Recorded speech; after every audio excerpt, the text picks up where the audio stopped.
So where these alveoli occur, I've got type 1 and type 2 alveoli. The type 1 alveoli, these are doing exactly what you would expect them to do. They're surrounded by capillary beds, and I'm going to do gas diffusion. Okay. The type 2s, these are secreting a surfactant, so we'll call these secretory alveoli, and what they're secreting is called a surfactant. Okay, what's a surfactant? Well, surfactants are important because they have the ability to block hydrogen bonding between hydrogen bonding between water molecules. So imagine here I have one of these alveoli, and I have water molecules, right, all along the respiratory surface. I need that because I need to keep the respiratory surface moist. Well, these guys can hydrogen bond with each other, and if they hydrogen bond with each other, that would kind of force these things to collapse on themselves. So I don't want to allow that to happen. The surfactant that's being produced is able to block formation of these hydrogen bonds, right, to prevent the two sides of the alveolus from sticking to each other because of that layer of water there. Okay? Like I mentioned before, Gannon doesn't want us in our office. One of the things I left in my office, I had 2 pieces of overhead. In the old days, we had those overhead projectors. You'd put a piece of plastic on a plate, you would write on it, and it would be projected on a screen. I can still remember those days. But usually what I do is I take those 2 pieces of plastic and I put a little layer of water between them, and I put them together, and the idea is it's very difficult to pull them apart because you're having to overcome the hydrogen bonds between the water molecules, which forms this kind of hydrostatic force that you have to overcome to open it back up. If the alveoli are under a low pressure, there's a natural tendency for these things to want to come together, and if the water molecules get close enough, you get the hydrogen bonding. You can't get them back open again. It's like trying to pull those 2 overheads apart. You can't do that as long as the water is there, unless you have this surfactant. So the surfactant is being produced by some of the alveoli to prevent these gas diffusion alveoli from collapsing on themselves. Is that okay? All right. Okay. I'm going to do a couple of other things as we work through this as well. All right. The next issue involved in negative pressure breathing has to do with the thoracic cavity itself. So I'm going to erase part of this. Well, I might as well erase all of it. You could always rewind and see it again if you want. All right, there's my trachea. All right. And I'm not going to draw in the rest of this, but let's go ahead and put these lungs here associated with each of these 2 bronchi. And then I have all of this within this thoracic cavity, right? So there's the thoracic cavity.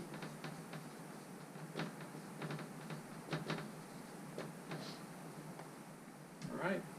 So if I increase the size of the thoracic cavity,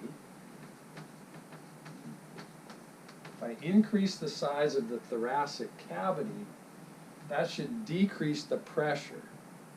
Now, the lungs have to be connected somehow to the thoracic cavity. Otherwise, when I increase the size of the cavity, the lungs would just stay the same size they were. Does that make sense? Right? If I increase the size of the cavity, the lungs aren't going to get any bigger unless they're somehow connected to the cavity. If they're connected to the cavity, as the cavity increases in volume, the lungs would be pulled along with the cavity as it increases. Well, the way we're going to do this is there's fluid here that, there's fluid here that connects the lung to the inside of the thoracic cavity. This fluid allows for that hydrostatic force.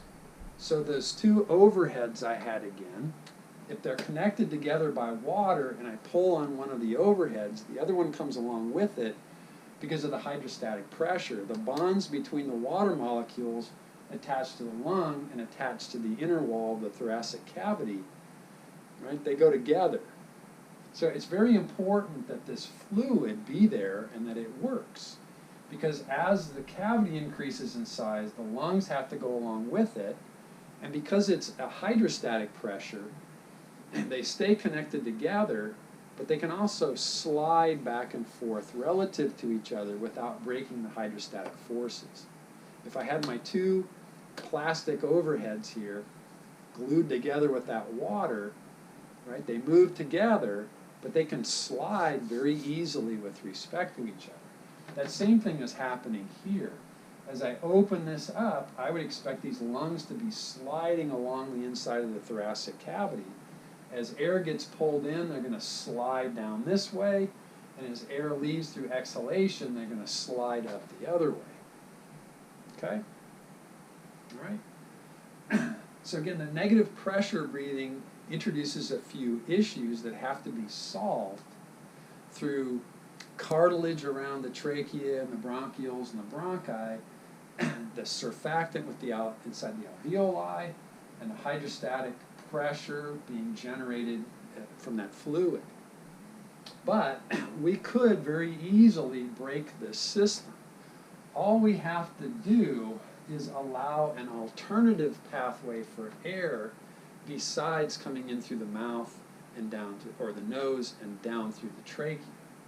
So it's possible through an injury, right? We could have something impale this individual and poke through the thoracic cavity and into where the lung is. And now what we've got here is this little hole, right, that's been made in this cavity. And then as we increase the size of the thoracic cavity, air would be pulled in through here, but air would also be pulled in through here. And as this air gets pulled in, it can get between the lining of the lung and the inside of the thoracic cavity. And as it does that, the air can push those two apart. And as the air comes in and pushes these two apart,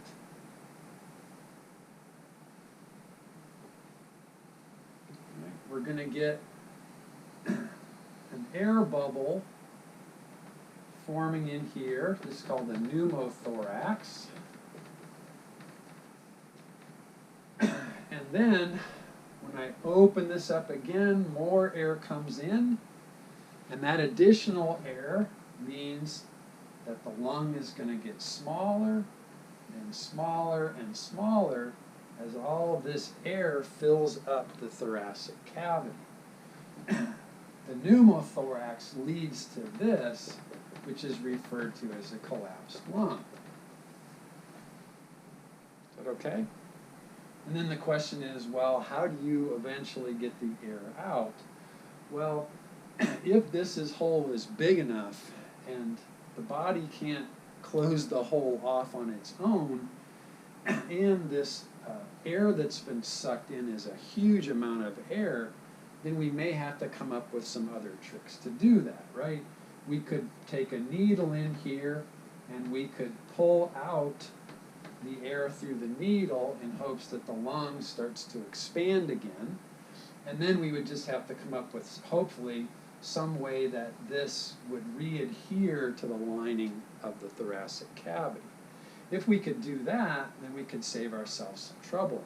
If it's serious enough we may have to go in and use a glue here to kind of glue these two back together again so that they don't come apart again. If, on the other hand, this pneumothorax is fairly small, so instead of this very large pneumothorax, we have this kind of tiny air bubble here that's been created. It turns out that the lung is capable of kind of reabsorbing this air if given enough time, and then we can reestablish that hydrostatic pressure between the two. Okay? It's not unusual for folks that have very large thoracic cavities and a very thin body, that under that kind of stress you can get a pneumothorax simply because one of these alveoli pops. The most common way that could happen would be from coughing. So you have these extreme coughing fits, and one of those things pops, and now instead of air coming in from the outside, the air is coming out of the lungs into that space between the lining and the lung, generating this spontaneous pneumothorax, ultimately collapsing the lung, and then there does seem to be a system for reabsorption if this pneumothorax is small enough. Okay? All right, let me just check my notes here, see where we are. Okay. All right, let's go ahead and take a break here. So I've got an empty whiteboard. You won't even know that I've been gone, so I'm going to go ahead and stop it here, take a break, and then you can go ahead and start part 2 whenever you're ready. All right.